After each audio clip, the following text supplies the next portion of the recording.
Nithyanandam. Hi, this is Ma Nitya Oviananda. So I wanted to expand today on my Sannyas series.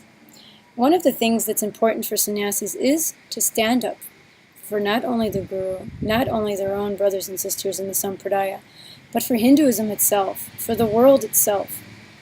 See, many funny things are going on lately. In the name of Hindu gurus, of being a Hindu guru, people are doing some very, very unfortunate things.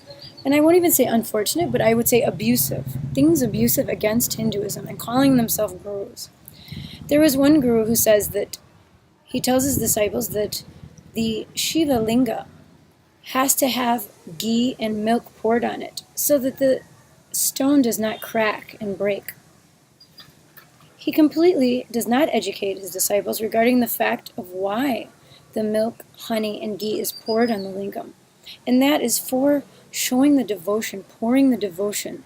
Because when people pour the milk, ghee, and honey, they're pouring it on Sadashiva.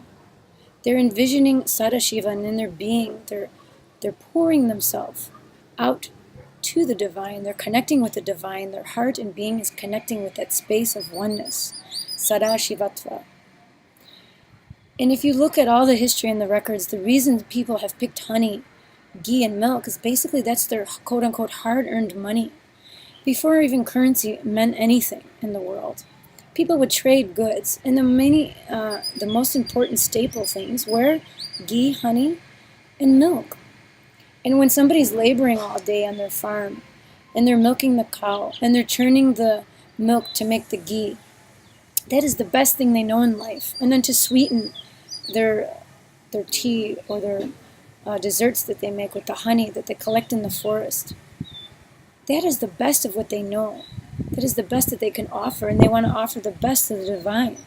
If they had bags of gold, then they would offer that. And in many temples, in fact, that is why the deities are dressed in gold and jewels, because people want to connect with the deity, connect with the divine, and offer the best things that they have. And that is gold and jewels and all things beautiful.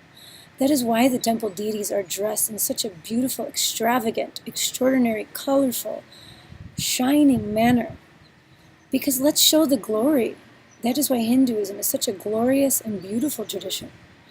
And to have somebody miseducate and misrepresent what is the meaning behind the offerings, it is really disgusting to me.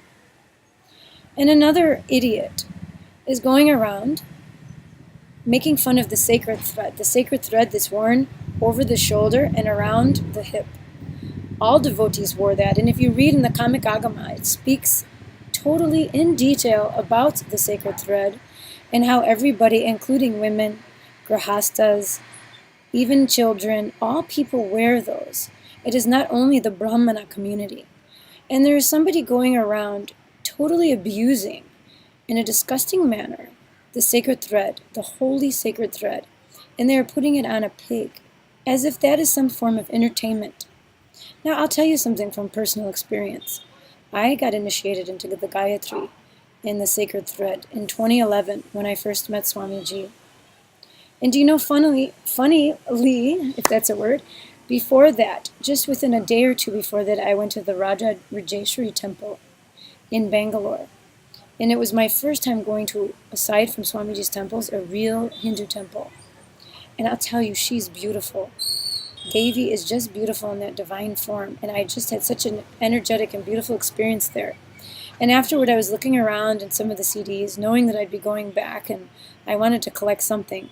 And I found a couple CDs there, and one of them was the Gayatri mantra. And it's a very famous one. And for some reason, I had no idea what it was, really, or what it meant, but something pulled me. So I'm like, I'm buying the CD. I have to buy this for some reason. And I did. Then 2 days later, after a long time, they announced that Swamiji himself would be giving the Gayatri initiation. So what did that mean for me? That meant that suddenly I was actually being initiated into Hinduism. So for 21 days, Swamiji already initiated me and all the devotees and participants into various things such as Vak Siddhi, healing, and other types of initiations. But this time it was into Hinduism. And what did that mean? that would mean a whole different life for me and a whole different discipline. Absolutely 100% vegetarian diet. And absolutely you must follow and say the chants each day and wear the sacred thread. And it was very important to me. I felt like I really, in my heart, needed to do it, and I did it. And he said, now you're introduced into Brahmana. Now you are part of the Hindu tradition and lineage. And it's a complete and total honor to have that sacred initiation from Swamiji himself. Anyway, he's now initiated thousands into this. From Tamil Nadu to people from the north of India to people from all around the world who have come to get initiated into Hinduism because they believe it. Why? Because they were transformed. They were transformed by Swamiji, who's teaching from the very scriptures, who's giving the experiences from the very scriptures of Sadashiva himself. And here we have some yo-yo going around, totally defaming, totally disgracing, totally abusing the Hindu tradition. I don't understand. So the point is, as a sannyasi, we need to go around and we need to tell people on social media and any other things that we can that these types of behaviors are wrong, and we don't need to sit around and tolerate it anymore. We can speak out. We can tell about how proud we are of the tradition, and we can tell these people are wrong, that they have no right to go around and speak out like this. We don't have to sit back and let it happen and say that it'll just blow over. No, they have no right to do that, and we are going to speak out and tell about it. That is what is our duty as a sannyasi. So as you see, and you are seeing from the several videos that I've already shared with you, being a sannyasi is very much multi-dimensional.